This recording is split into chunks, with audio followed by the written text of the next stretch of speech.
সিঁদুরটা পড়াতে হবে যাতে নাকে পড়ে, যাতে কয়েকটা ফোঁটা নাকে পড়ে। সিঁদুরের কয়েকটা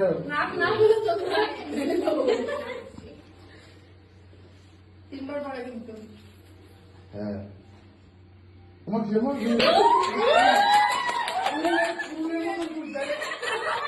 থাকে দাঁড়িয়ে মতো। হ্যাঁ হ্যাঁ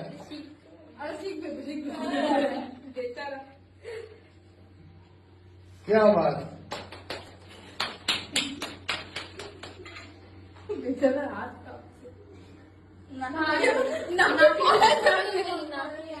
নাকে পড়েনি কেন? তিনবারই পড়ায়, ব্যাস ব্যাস তুই নিজে টাচ করে দেবে। হ্যাঁ ব্যাস তাহলে তো